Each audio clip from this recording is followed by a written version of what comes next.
ரொம்ப ஒரு சந்தோஷமா இருந்தது. ஏன்னா வந்து நம்ம ஒரு ஆன்மீகத்தில் இருக்கோம். எல்லாருக்கும் ஒரு கல்யாணங்கிறது எல்லாரும் திருமணம் ஆனாதான் நம்ம ஒரு நிறைவு, பெற்றவர்களுக்கும் ஒரு சந்தோஷம், அந்த பிள்ளைகளுக்கும் ஒரு சந்தோஷம். அந்த ஒரு நிறைவான நிகழ்ச்சியை நடத்தி அதில் எல்லாருக்கும் பெண்களும் ஆண்களும் கலந்து கொண்டு அனைவருக்கும் அந்த திருமணம் நடைபெற வேண்டும் என்று ஒரு சந்தோஷமான நிகழ்ச்சி சொல்லும் போது எனக்கு உண்மையிலே நம்ம ஆலயத்தில் வைக்கணும்னு சொல்லி ரொம்ப சந்தோஷப்பட்டேன். அதே மாதிரி இந்த நிகழ்ச்சி ரொம்ப சிறப்பு. இந்த ஒரு ஆன்மாவோடு செய்யும் பண எண்ணத்தோடவோ ஏதோ செஞ்சாலும் நம்மளுக்கு அந்த இது திருப்தி இருக்காது. ஏன்னா வந்து ஒரு 51 ரூபா சும்மா ஒரு தட்சணை, ஆனா அதோட உழைப்பு பாத்தீங்கன்னா நிறைய இருக்கு. அவங்க கூட எல்லாத்துக்கிட்டையும் பேசி அதுல வந்து நிறைய பேர் கூட ஆண்களோ பெண்களோ எல்லாரும் அவங்க கூட இருக்கிறவங்க, குழந்தைகள் முதல் கொண்டு இந்த இதை வேள்விய அவ்வளவு ஒரு சந்தோஷமா நிறைவா பண்ணியிருக்காங்க.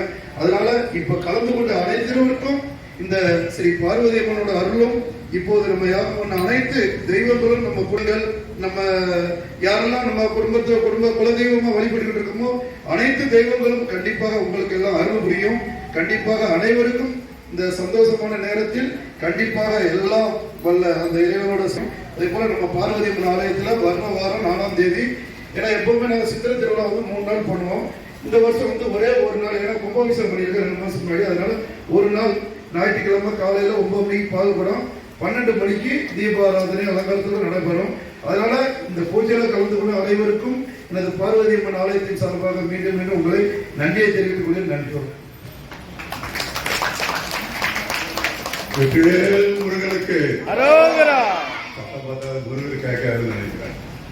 வெற்றிவேல் முருகனுக்கு அரோகரா. வெற்றிவேல் முருகனுக்கு அரோகரா. அன்னை பத்திரகாளி பண்பாட்டு இயக்கம் மங்கையர்கரசி நாயனார் குருபூஜை விழா, மங்கையர்கரசி நாயனார் அறக்கட்டளை, நாங்கள் 2 பேரும் இணைந்து இந்த காரியத்தை எடுத்திருக்கோம். அப்படின்னா என்ன எதுக்காக அப்படிங்கும்போது, நம்ம இந்து சமுதாயத்தில் பல்வேறு உட்பிரிவுகள் இருக்கு. ஒவ்வொருத்தரும் ஒரு ஜாதியில இருப்போம், தப்பு கிடையாது. ஜாதி இருந்தாலும் இந்து மதம் இருக்கும், ஜாதி இருந்தாலும் அப்புறம் இந்து மதம் இருக்காது இல்லையா? அதுல சில பண்பாடு கலாச்சாரங்கள்லாம் இன்னைக்கு ரொம்ப குறைஞ்சிட்டு வருது. அதுக்கு நாங்கள் முதல் கட்டமா அண்ணாச்சிட்டு நாங்கள் பேசிக்கிட்டு இருந்தோம். நம்ம பிள்ளைகள் திருமணமாக இருக்காங்க, ஆண் பெண் இருபாலர்களும் அதிகமா இருக்காங்க. குறிப்பா ஆண் பிள்ளைகள் அதிகமா இருக்காங்க. இதுல பாத்தீங்கன்னா 120க்கு மேல ஜாதகம் வந்திருக்கு. 90 ஜாதகம் ஆம்பளை பசங்க ஜாதகம் தான் இருக்கு, பொம்பளை பசங்க ஜாதகம் ரொம்ப கம்மியா இருக்கு. இது எதுக்காக சொல்ல முடியுமா? ஏன் இந்த மாதிரி ஆகுதுன்னு? ஒரே குழந்தை போதும் பெற்றுக்கிட்டதுனால தான். குறைஞ்சது ஒவ்வொரு குடும்பத்திலையும் 3 குழந்தை பெற்றெடுக்கணும், அப்பதான் உறவு முறை கிடைக்கும். இல்லைன்னா ஒரே குழந்தை பெற்றுட்டு தான் இப்படிதான் இருக்கும் இல்லையா? அப்போ இந்த திருமணம் தடுக்க நீங்கணுங்கிறதுக்காக அண்ணாச்சி பேசிட்டு எங்க வைக்கலாம் அப்படிங்கும் போது, பார்வதி அம்மன் கோயில் இருக்கு, நான் போய் கேட்டுட்டு வரேன் அப்படின்னாங்க. இங்க வந்த உடனே செல்லகுமார் நாச்சார் இவங்கதான் ஐயா தான் தர்மகர்த்தா. அவர் கேட்டோம்னா கொஞ்சமா யோசிக்கல, நீங்க நம்ம கோயிலே வச்சுக்கலாம் அப்படின்னாங்க. இந்த அளவுக்கு இந்த கோயில்ல நமக்காக கொடுத்துருக்காங்க.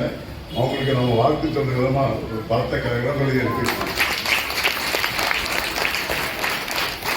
ரொம்ப நேரம் நான் பேச மாட்டேன், 2-3 விஷயம் தான். நான் சொன்ன மாதிரி இனிமே எல்லாரும் குழந்தைங்களும் கல்யாணம் நடக்கும், நாளில் நடந்துடும். அதுக்குண்டான வேலைகளும் தவங்களும் பண்ணிட்டு இருக்கோம். நிச்சயமா ஒரு குழந்தை போகுதுன்னு யாருமே தாய் தரீங்க, சரியா? 2வது, நம்மளுடைய பண்பாடு கலாச்சாரம் வரலன்னா வீட்டில் தமிழ்ல பேசணும்.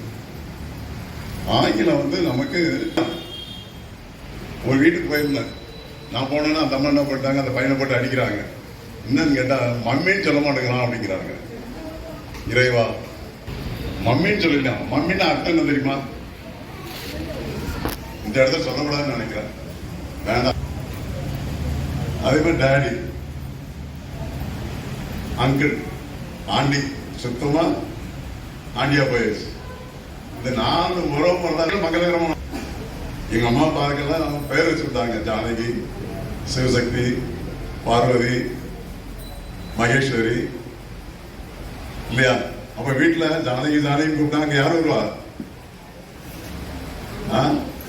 இன்னைக்கு ஆயிஷா ஆயிஷான்னு கூப்பிட்டா யாரும் வருவா? மங்களம் வருமா? வராது. அதனால குழந்தைங்களுக்கு தெய்வீகத்தனமான பெயர் வைக்கணும், தமிழ்ல பேசணும், குறைஞ்சது 3 குழந்தைகள் பெற்றெடுக்கணும். இதான் நாங்க சொல்ல ஒரு விஷயம். 2வது, பண்பாடு கலாச்சாரம் ரொம்ப குறைஞ்சிட்டு இருக்கு. அதுக்கு நம்மளுடைய உடைகள்ல இருந்து எல்லாமே மாறி போச்சு. இப்ப பேசுறதுக்கு நேரம் இல்லை. அடுத்த நம்ம பார்வதி அம்மனை வணங்கணும். அதனால திருமணம் நடத்தணும்னா திருமணம் மாத்திரம் நடத்தினா போதும். ரிசப்ஷனுக்கு யாருமே போகக்கூடாது. இங்க இருக்கவங்க நான் 2 வருஷமா ரிசப்ஷனுக்கே போறது இல்லை. ரிசப்ஷன் என்ன நடக்குது? திருமணமா நடக்குது? என்ன நடக்குது? கேலியும் கூத்து நடக்குது. சரி போடாத மாலையை போடுறான், சரி பொண்ணு மாப்பிளையும் சரி போடாம இருக்குது, போறவனும் சரி போடாம போறான் மேடை.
சாமி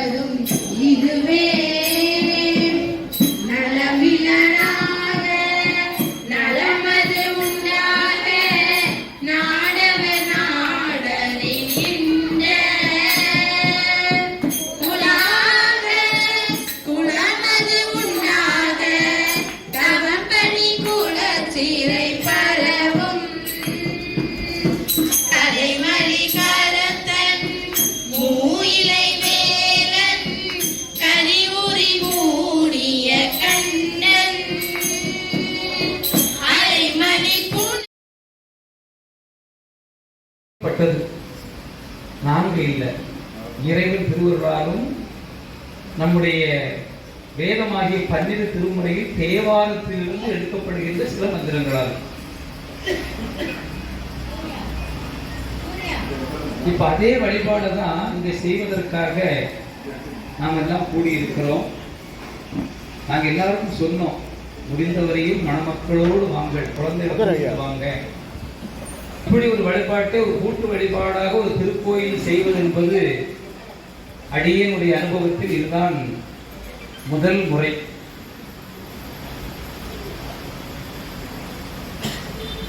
அதுவும் ஒரு அற்புதமான சக்தியாக. எல்லா கோயிலும் பேர் வச்சிருப்போம், ஒவ்வொரு அம்மனுக்கும் பல பேர் வச்சிருப்போம். ஆனா இங்கே மூலவருக்கு பார்வதி அம்மன் என்று பெயர். பார்வதி அம்மனும் பரமேஸ்வரனுமாக உள்ளே இருந்து ஆட்சி புரிந்து கொண்டிருக்கிறார்கள். இந்த திருக்கோயில் இந்த வழிபாடு நடைபெறுவது என்பது நாங்கள் அல்ல, நாம் அல்ல, அந்த இறை திருவருளால் நடைபெறுகிறது. இதற்கு காரணமும் இன்றைய இளைய தலைமுறைகள் ஒரு காலத்துல குழந்தை பருவத்திலேயே திருமணம் நடந்தது. 8 வயது பெண்ணுக்கு ஆயிடுச்சுன்னா பையனுக்கு 12 வயது ஆகிவிட்டால் என்ன பண்ணி வச்சாங்க, அந்த பெண் குழந்தை பெரிய குழந்தை ஆகிறதுக்கு 14 வருஷம் கூட ஆயிருக்குது. ஆனால் 8 வயதுல என்ன பண்ணிடுவாங்க.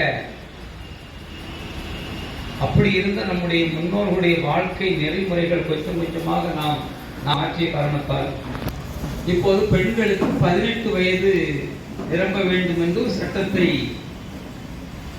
பாரத நாடு கொடுத்திருக்கிறது. பையன்களுக்கு 21 வயது கொடுத்திருக்கிறோம். ஆனா இன்றைய காலகட்டத்தில் நாம் கல்வி முடித்தவுடன் வேலை வாய்ப்பு, அந்த வேலை எங்க கிடைத்தாலும் அதிலிருந்து நமக்கு ஒவ்வொரு குழந்தைக்கும் ஒரு 20 வயது 21 வயதிலேயே எங்கே வேலை கிடைக்குதோ அந்த இடத்திற்கு செல்ல வேண்டும் என்ற கட்டாயம். போற இடத்துல அப்பா அம்மாவுடைய துணையோடையே வாழ்க்கை நடத்திய குழந்தைகள் பறந்து சென்று கடல் விட்டு கடல் சென்று நாடு கடந்து திருமணம் ஆகுவதற்கு முன்பாகவே வேலைக்கு செல்ல வேண்டிய கட்டாயத்தையும் நாம் சமுதாயத்தில் உருவாக்கி விட்டோம். இந்த சூழலெல்லாம் உலகம் விரிந்த பிறகு, ஆனா நம்முடைய செயலிலே முன்னோர்கள் வகுத்து கொடுத்த ஒரு சில கட்டுப்பாட்டை நாம் வட்டத்துக்குள்ள வச்சிருக்கிறோம்.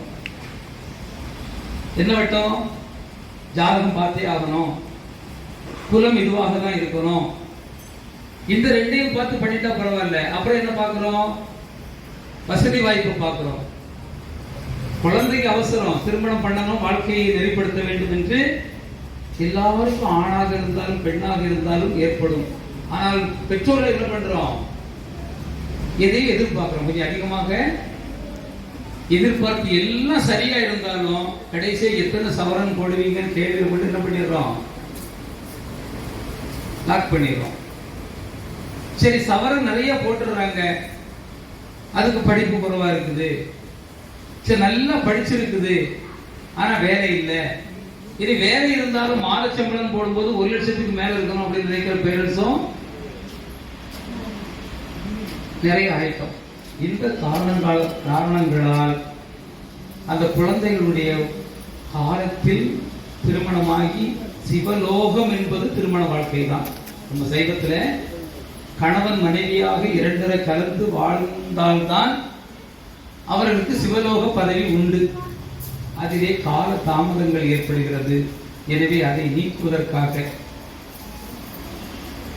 இங்கே வந்திருப்பவர்களை அறிமுகப்படுத்தி, இன்னும் இது இந்த கோயிலில் துவக்கி இருந்தாலும் இன்று வரையிலும் பல மாவட்டங்களில் வந்து எங்களுக்காக செய்யுங்கள் என்று இப்படி ஒரு முயற்சியை தமிழ்நாடு அளவில் வேற யாரும் இந்த மாதிரி வழிபாடு பண்ணி எடுத்ததாக அடியனுக்கு தெரியவில்லை. செய்திருக்க வாய்ப்பும் குறைவுதான். எனவே இந்த வழிபாட்டிலே 3 மந்திரங்கள் ஓதி வழிபாடு. ஒன்று ஜாதக குறை சொல்கிறோம் இல்லையா, நாளும் கோளும் சரியாக இல்லை என்று ஜாதகர் சொல்லிடுறாரு. அதுக்கு பரிகாரத்தை பற்றி பேசுறோம். ஆனா அந்த பரிகாரம் முழுமையடைகிற ஒரு நிலையும் இல்லை. இனி செவ்வாய் தோஷம், ராகு கேது தோஷங்கள் என்று சொல்லுகிறோம். அதற்கு உரிய 3 மந்திரங்களை இங்கே ஓதிதான் எம்பெருமானிடம் அங்கே 4 கலசங்கள் நிறுவி உள்ளோம். ஒன்று உலகையே காப்பிரட்சிக்கின்ற அம்மையப்பர் சிவம் சக்தி, இங்கே பார்வதி அம்மனாகவும் சிவபெருமானாகவும்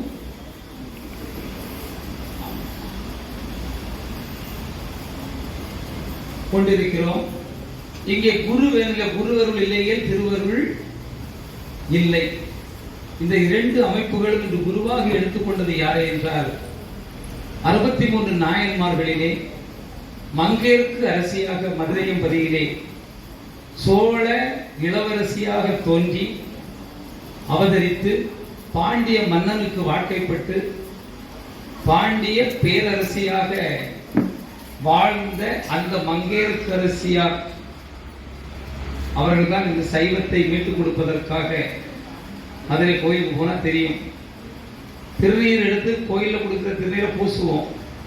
ஆனா ரொம்ப தெரிஞ்சவங்க அங்க அடுப்படின்னு ஒன்று இருக்கும், அந்த அடுப்படியில் சாம்பல் எடுத்து பூசுவதுதான் முழுமையான திருநீர் என்று வகுத்து கொடுத்த அந்த தாயாகிய மங்கையர்க்கரசியாரை ஒரு குருவாகவும் அங்கேயும் கணவன் மனைவியாக நின்ற சீர் நெடுமாறனாக இருந்த அந்த 2 கலசங்கள் நிறுவி அவர்கள் திருமுன்பாக இந்த மந்திரத்தை கொடுத்து, நாங்கள் வழிநடத்தவில்லை, இறை வழிநடத்துகிறது என்ற நிலையோடு இந்த வழிபாடு துவங்க உள்ளது. எல்லோரும் கைகூப்பி கண்களை ரொம்ப ஒரு சந்தோஷமா இருந்தது. ஏன்னா நம்ம ஒரு ஆன்மீகத்தில் இருக்கோம். எல்லாருக்கும் ஒரு கல்யாணங்கிறது எல்லாரும் திருமணம் ஆனாதான் நம்ம ஒரு நிறைவு, பெற்றவர்களுக்கும் ஒரு சந்தோஷம், அந்த பிள்ளைகளுக்கும் ஒரு சந்தோஷம். அந்த ஒரு நிறைவான நிகழ்ச்சியை நடத்தி அதில் எல்லாருக்கும் பெண்களும் ஆண்களும் கலந்து கொண்டு அனைவருக்கும் அந்த திருமணம் நடைபெற வேண்டும் என்று ஒரு சந்தோஷமான நிகழ்ச்சி சொல்லும் போது எனக்கு உண்மையிலே நம்ம ஆலயத்தில் வைக்கணும்னு சொல்லி ரொம்ப சந்தோஷப்பட்டேன்.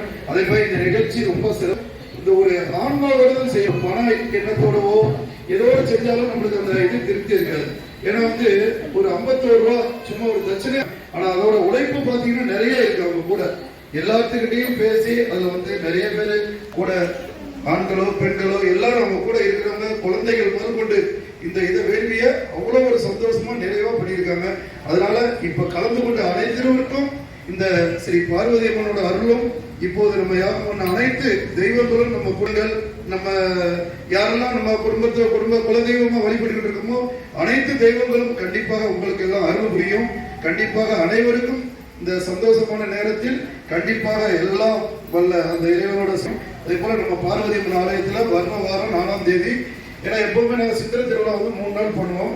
இந்த வருஷம் ஒரே ஒரு நாள், ஏன்னா கும்பாபிஷேகம் பண்ணியிருக்கேன் 2 மாசம் முன்னாடி. அதனால ஒரு நாள் ஞாயிற்றுக்கிழமை காலையில 9 மணிக்கு பால்குடம், 12 மணிக்கு தீபாராதனை அலங்காரத்தில் நடைபெறும். அதனால இந்த பூஜையில கலந்து கொள்ள அனைவருக்கும் எனது பார்வதி அம்மன் ஆலயத்தின் சார்பாக மீண்டும் மீண்டும் உங்களை நன்றியை தெரிவித்துக் கொள்ள நன்றி. வெற்றிவேல் முருகனுக்கு அரோகரா. சத்தம் பார்த்தா முருகன் கேட்காதுன்னு நினைக்கிறேன். வெற்றிவேல் முருகனுக்கு அரோகரா. வெற்றிவேல் முருகனுக்கு அரோகரா. அன்னை பத்திரகாளி பண்பாட்டு இயக்கம் மங்கையர்கரசி நாயனார் குருபூஜை விழா, மங்கையர்கரசி நாயனார் அறக்கட்டளை, நாங்கள் 2 பேரும் இணைந்து இந்த காரியத்தை எடுத்திருக்கோம். அப்படின்னா என்ன எதுக்காக அப்படிங்கும்போது, நம்ம இந்து சமுதாயத்தில் பல்வேறு உட்பிரிவுகள் இருக்கு. ஒவ்வொருத்தரும் ஒவ்வொரு ஜாதியில இருக்கும், தப்பு கிடையாது. ஜாதி இருந்தாலும் இந்து மதம் இருக்கும், ஜாதி இருந்தாலும் அப்புறம் இந்து மதம் இருக்காது இல்லையா? அதுல சில பண்பாடு கலாச்சாரங்கள்லாம் இன்னைக்கு ரொம்ப குறைஞ்சிட்டு வருது. அதுக்கு நாங்கள் முதல் கட்டமாக அண்ணாச்சிட்டு நாங்கள் பேசிக்கிட்டு இருந்தோம். நம்ம பிள்ளைகள் திருமணமாக இருக்காங்க, ஆண் பெண் இருபாலர்களும் அதிகமாக இருக்காங்க. குறிப்பாக ஆண் ஒரு பிள்ளைகள் அதிகமாக இருக்காங்க. இதில் பார்த்தீங்கன்னா 120க்கு மேலே ஜாதகம் வந்திருக்கு. 90 ஜாதகம் ஆம்பளை பசங்க ஜாதகம் தான் இருக்கு, பொம்பளை பசங்க ஜாதகம் ரொம்ப கம்மியாக இருக்கு. இது எதுக்காக சொல்ல முடியுமா ஏன் இந்த மாதிரி ஆகுதுன்னு? ஒரே குழந்தை போதும் பார்த்துக்கிட்டதுனால தான். குறைஞ்சது ஒவ்வொரு குடும்பத்திலையும் 3 குழந்தை பெற்றெடுக்கணும், அப்பதான் உறவு முறை கிடைக்கும். இல்லைன்னா ஒரே குழந்தை பெற்றுட்டுனா இப்படிதான் இருக்கும் இல்லையா? அப்போ இந்த திருமணம் தடுக்க நீங்கணுங்கிறதுக்காக அண்ணாச்சி பேசிட்டு எங்க வைக்கலாம் அப்படிங்கும் போது, பார்வதி அம்மன் கோயில் இருக்கு, நான் போய் கேட்டுட்டு வரேன் அப்படின்னாங்க. இங்க வந்த உடனே செல்லகுமார் அண்ணாச்சி இவங்கதான் ஐயா தான் தர்மகர்த்தா. அவர் கேட்டோன்னா கொஞ்சமா யோசிக்கல, நீங்க நம்ம கோயிலே வச்சுக்கலாம் அப்படின்னாங்க.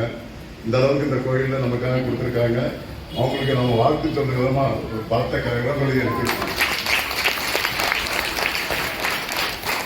ரொம்ப நேரம் நான் பேச மாட்டேன், 2-3 விஷயம் தான். நான் சொன்ன மாதிரி இனிமே எல்லாரும் குழந்தைங்களும் கல்யாணம் நடக்கும், நாளில் நடந்துடும். அதுக்குண்டான வேலைகளும் தவங்களும் பண்ணிட்டு இருக்கோம். நிச்சயமா ஒரு குழந்தை போகுதுன்னு யாருமே தாய் தரீங்க, சரியா? 2வது, நம்மளுடைய பண்பாடு கலாச்சாரம் வரலன்னா வீட்டில் தமிழ்ல பேசணும். ஆங்கிலம் நமக்கு ஒரு வீட்டுக்கு போயிருந்தேன். நான் போனேன்னா அந்த அம்மா என்ன பண்ணிட்டாங்க, அந்த பையனை போட்டு அடிக்கிறாங்க. என்னன்னு கேட்டா மம்மின்னு சொல்ல மாட்டேங்கிறான் அப்படிங்கிறாங்க. இறைவா, மம்மின்னு சொல்லிட்டான். மம்மின்னு அர்த்தம் என்ன தெரியுமா? இந்த இடத்துல சொல்லக்கூடாதுன்னு நினைக்கிறேன், வேண்டாம். அதே மாதிரி டேடி, அங்கிள், ஆண்டி, சுத்தமா ஆண்டியா போயிடுச்சு. இந்த 4 உறவு முறைதான் மங்களகரமான. எங்க அம்மா அப்பாவுக்கெல்லாம் பேர் வச்சுட்டாங்க, ஜானகி, சிவசக்தி, பார்வதி, மகேஸ்வரி இல்லையா? அப்ப வீட்டுல ஜானகி ஜானகி கூப்பிட்டாங்க, யாரும் வருவா? இன்னைக்கு ஆயிஷா ஆயிஷான்னு கூப்பிட்டா யாரும் வருவா? மங்களம் வருமா? வராது. அதனால குழந்தைங்களுக்கு தெய்வீகத்தனமான பேர் வைக்கணும், தமிழ்ல பேசணும், குறைஞ்சது 3 குழந்தைகள் பெற்றெடுக்கணும். இதான் நாங்க சொல்ல ஒரு விஷயம். 2வது, பண்பாடு கலாச்சாரம் ரொம்ப குறைஞ்சிட்டு இருக்கு. அதுக்கு நம்மளுடைய உடைகள்ல இருந்து எல்லாமே மாறி போச்சு. இப்ப பேசுறதுக்கு நேரம் இல்லை. அடுத்து நம்ம பார்வதி அம்மனை வணங்கணும். அதனால திருமணம் நடத்தணும்னா திருமணம் மட்டும் நடத்தினா போதும். ரிசப்ஷனுக்கு யாருமே போகக்கூடாது. இங்க இருக்கிறவங்க நான் 2 வருஷமா ரிசப்ஷனுக்கே போறதில்லை. ரிசப்ஷன் என்ன நடக்குது? திருமணமா நடக்குது? என்ன நடக்குது? கேலியும் கூத்து நடக்குது. சரி போடாத மேலே போடுறான், சரி பொண்ணு மாப்பிளையும் சரி போடாம இருக்குது, போறவனும் சரி போடாம போறான் மேலே பட்டது. நான்கு இல்லை, இறைவன் திருவருளாலும் நம்முடைய வேதமாகிய 12 திருமுறையில் தேவாரத்திலிருந்து எடுக்கப்படுகின்ற சில மந்திரங்களால். இப்ப அதே வழிபாடு தான் இங்க செய்வதற்காக நாம் எல்லாம் கூடியிருக்கிறோம். நாங்க எல்லாருக்கும் சொன்னோம், முடிந்தவரையும் மணமக்களோடு வாங்க, குழந்தைகள் வாங்க. இப்படி ஒரு வழிபாட்டை ஒரு கூட்டு வழிபாடாக ஒரு திருக்கோயில் செய்வது என்பது அடியனுடைய அனுபவத்தில் இதுதான் முதல் முறை.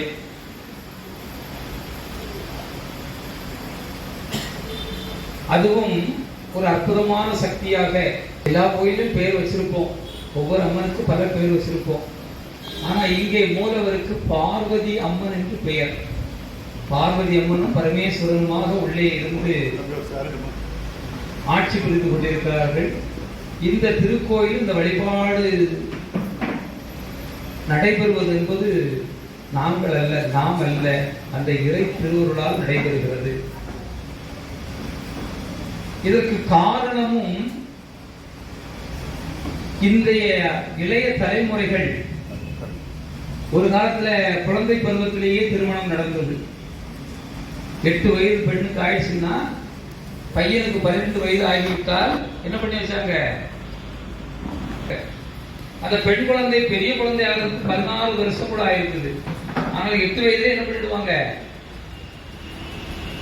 அப்படி இருந்த நம்முடைய முன்னோர்களுடைய வாழ்க்கை நெறிமுறைகள் கொஞ்சம் கொஞ்சமாக நாம் மாற்றிய காரணத்தால் இப்போது பெண்களுக்கு 18 வயது நிரம்ப வேண்டும் என்று சட்டத்தை பாரத நாடு கொடுத்திருக்கிறது. பையன்களுக்கு 21 வயது கொடுத்திருக்கிறோம். ஆனா இன்றைய காலகட்டத்தில் நாம் கல்வி முடித்தவுடன் வேலை வாய்ப்பு, அந்த வேலை எங்க கிடைத்தாலும் அதிலிருந்து நமக்கு ஒவ்வொரு குழந்தைக்கும் ஒரு 20 வயது 21 வயதிலேயே எங்கே வேலை கிடைக்குதோ அந்த இடத்திற்கு செல்ல வேண்டும் என்ற கட்டாயம். போற இடத்துல அப்பா அம்மாவுடைய துணையோடையே வாழ்க்கை நடத்திய குழந்தைகள் பறந்து சென்று கடல் விட்டு கடல் சென்று நாடு கடந்து திருமணம் ஆகுவதற்கு முன்பாகவே வேலைக்கு செல்ல வேண்டிய கட்டாயத்தையும் நாம் சமுதாயத்தில் உருவாக்கி விட்டோம். இந்த சூழலெல்லாம் உலகம் விரிந்த பிறகு ஆனா நம்முடைய செயலிலே முன்னோர்கள் வகுத்து கொடுத்த ஒரு சில கட்டுப்பாட்டை நாம் வட்டத்துக்குள்ள வச்சிருக்கிறோம். என்ன வட்டம்? ஜாதகம் பார்த்தே ஆகணும், குலம் இதுவாக தான் இருக்கணும். இந்த ரெண்டையும் பார்த்து பண்ணிட்டா பரவாயில்ல. அப்புறம் என்ன பார்க்கிறோம்? வசதி வாய்ப்பு பார்க்கிறோம். குழந்தைக்கு அவசரம், திருமணம் பண்ணணும், வாழ்க்கையை நெறிப்படுத்த வேண்டும் என்று எல்லாருக்கும் ஆணாக இருந்தாலும் பெண்ணாக இருந்தாலும் ஏற்படும். ஆனால் பெற்றோர்கள் என்ன பண்றோம்? எதையும் எதிர்பார்க்கிறோம். கொஞ்சம் அதிகமாக எதிர்பார்த்து எல்லாம் சரியா இருந்தாலும் கடைசியாக எத்தனை சவரன் போடுவீங்கன்னு கேள்வி மட்டும் என்ன பண்ணிடுறோம்? லாக் பண்ணிடுறோம். சரி, சவரன் நிறைய போட்டுடுறாங்க, அதுக்கு படிப்பு குறைவா இருக்குது, சரி நல்லா படிச்சிருக்குது, ஆனா வேலை இல்லை. இனி வேலை இருந்தாலும் மாத சம்பளம் போடும்போது 1 லட்சத்துக்கு மேல இருக்கணும் அப்படின்னு நினைக்கிற பேரண்ட்ஸும்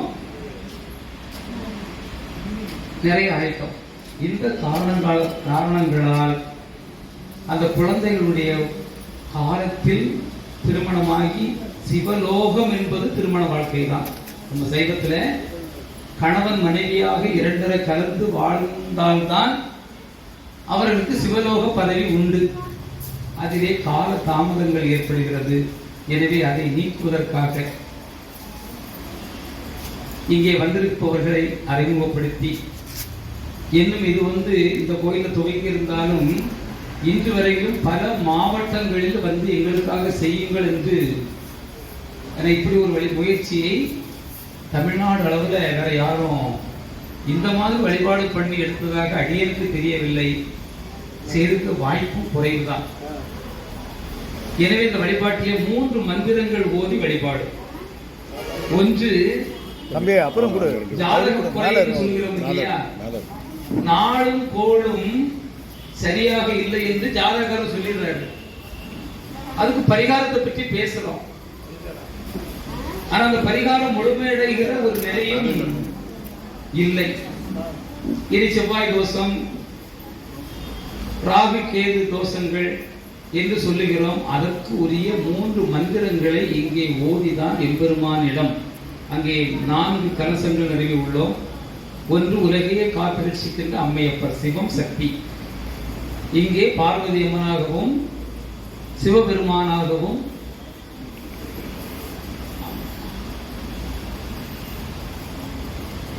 கொண்டிருக்கிறோம். இங்கே குரு வேணுங்க, குருவருள் இல்லையே திருவருள் இல்லை. இந்த 2 அமைப்புகளும் இன்று குருவாக எடுத்துக்கொண்டது யாரை என்றால் 63 நாயன்மார்களிலே மங்கையர்க்கு அரசியாக மதுரையம்பதியிலே சோழ இளவரசியாக தோன்றி அவதரித்து பாண்டிய மன்னனுக்கு வாழ்க்கைப்பட்டு பாண்டிய பேரரசியாக வாழ்ந்த அந்த மங்கையர்க்கரசியார் அவர்கள் தான் இந்த சைவத்தை மீட்டுக் கொடுப்பதற்காக மதுரை கோயிலுக்கு போனா தெரியும், திருநீர் எடுத்து கோயில்ல கொடுக்கிற திருநீரை பூசுவோம். ஆனா ரொம்ப தெரிஞ்சவங்க அங்க அடுப்படின்னு ஒன்று இருக்கும், அந்த அடுப்படியில் சாம்பல் எடுத்து பூசுவதுதான் முழுமையான திருநீர் என்று வகுத்து கொடுத்த அந்த தாயாகிய மங்கையர்க்கரசியாரை ஒரு குருவாகவும் அங்கேயும் கணவன் மனைவியாக நின்ற சீர் நெடுமாறனாக இருந்த அந்த 2 கலசங்கள் நிறுவி அவர்கள் திருமுன்பாக இந்த மந்திரத்தை கொடுத்து நாங்கள் வழிநடத்தவில்லை, இறை வழிநடத்துகிறது என்ற நிலையோடு இந்த வழிபாடு துவங்க உள்ளது. எல்லோரும் கைகூப்பி கண்களை பட்டது 4 இல்லை, இறைவன் திருவருளாலும் நம்முடைய வேதமாகிய 12 திருமுறையில் தேவாரத்திலிருந்து எடுக்கப்படுகின்ற சில மந்திரங்களால். இப்ப அதே வழிபாடு தான் இங்க செய்வதற்காக நாம் எல்லாம் கூடியிருக்கிறோம். நாங்க எல்லாருக்கும் சொன்னோம், முடிந்தவரையும் மணமக்களோடு வாங்க, குழந்தைகள் வாங்க. இப்படி ஒரு வழிபாட்டை ஒரு கூட்டு வழிபாடாக ஒரு திருக்கோயில் செய்வது என்பது அடியனுடைய அனுபவத்தில் இதுதான் முதல் முறை.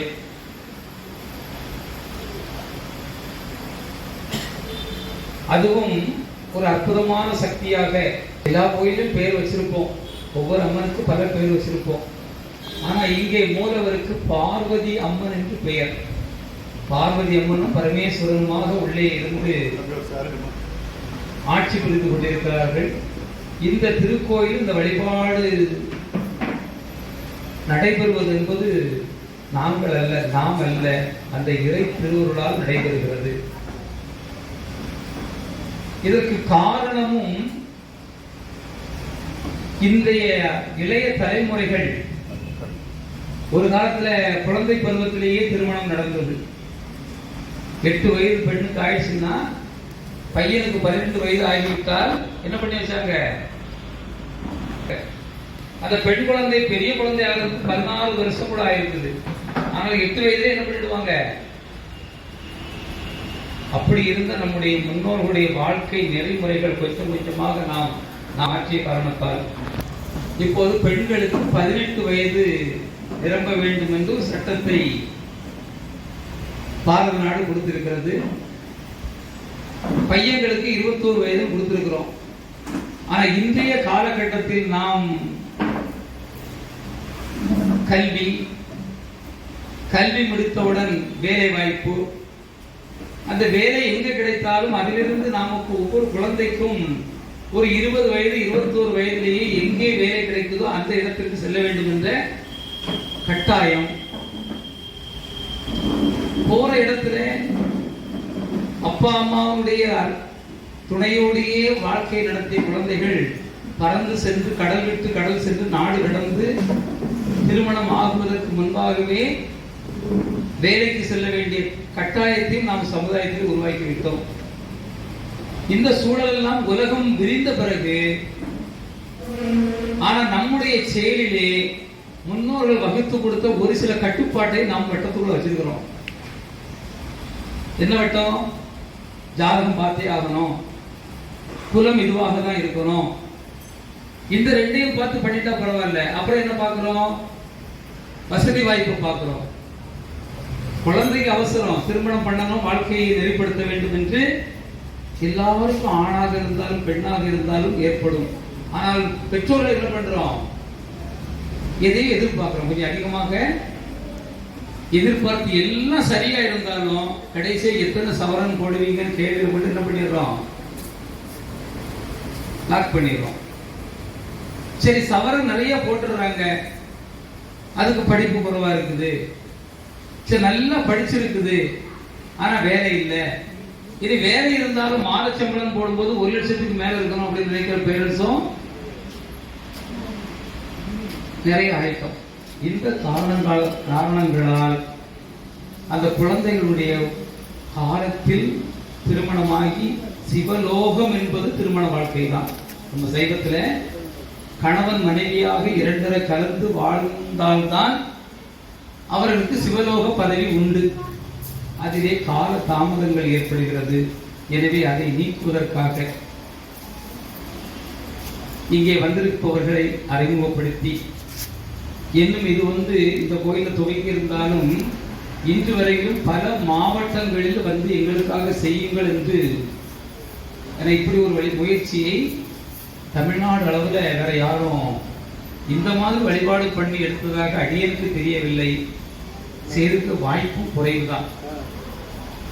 எனவே இந்த வழிபாட்டிலே 3 மந்திரங்கள் ஓதி வழிபாடு. ஒன்று தம்பி அப்புறம் கூட சொல்கிறோம் இல்லையா, நாளும் கோளும் சரியாக இல்லை என்று ஜாதகர் சொல்லிடுறாரு. அதுக்கு பரிகாரத்தை பற்றி பேசுறோம். ஆனா அந்த பரிகாரம் முழுமையடைகிற ஒரு நிலையும் இல்லை. இனி செவ்வாய் தோஷம், ராகு கேது தோஷங்கள் என்று சொல்லுகிறோம். அதற்கு உரிய 3 மந்திரங்களை இங்கே ஓதிதான் எம்பெருமானிடம் அங்கே 4 கலசங்கள் நிறுவி உள்ளோம். ஒன்று உலகையே காப்பிரட்சிக்கின்ற அம்மையப்பர் சிவம் சக்தி, இங்கே பார்வதி அம்மனாகவும் சிவபெருமானாகவும்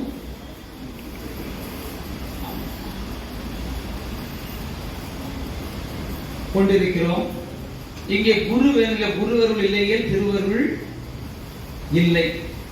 இந்த 2 அமைப்புகளும் இன்று குருவாக எடுத்துக்கொண்டது யாரை என்றால் 63 நாயன்மார்களிலே மங்கையருக்கு அரசியாக மதுரையம்பதியிலே சோழ இளவரசியாக தோன்றி அவதரித்து பாண்டிய மன்னனுக்கு வாழ்க்கைப்பட்டு பாண்டிய பேரரசியாக வாழ்ந்த அந்த மங்கையர்க்கரசியார் அவர்கள் தான் இந்த சைவத்தை மீட்டுக் கொடுப்பதற்காக அதிலே கோயிலுக்கு போனா தெரியும். திருநீர் எடுத்து கோயில்ல கொடுக்கிற திருநீரை பூசுவோம். ஆனா ரொம்ப தெரிஞ்சவங்க அங்க அடுப்படின்னு ஒன்று இருக்கும். அந்த அடுப்படியில் சாம்பல் எடுத்து பூசுவதுதான் முழுமையான திருநீர் என்று வகுத்து கொடுத்த அந்த தாயாகிய மங்கையர்க்கரசியாரை ஒரு குருவாகவும், அங்கேயும் கணவன் மனைவியாக 2 சீர் நெடுமாறனாக இருந்த அந்த 2 கலசங்கள் நிறுவி அவர்கள் திருமுன்பாக இந்த மந்திரத்தை கொடுத்து, நாங்கள் வழிநடத்தவில்லை, இறை வழிநடத்துகிறது என்ற நிலையோடு இந்த வழிபாடு துவங்க உள்ளது. எல்லோரும் கைகூப்பி கண்களை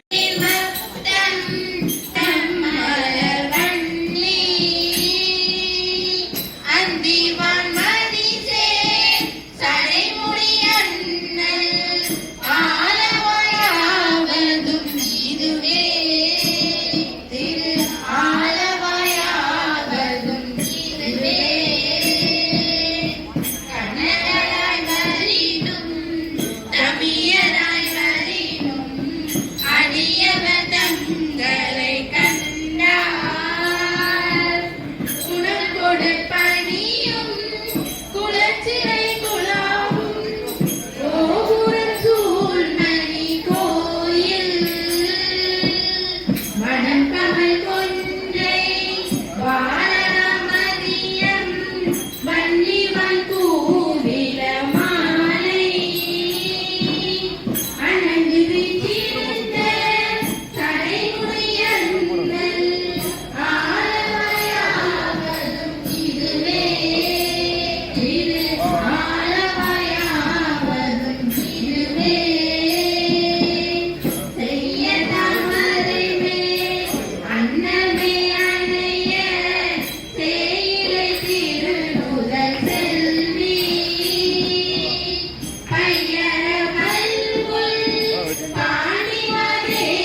சாமி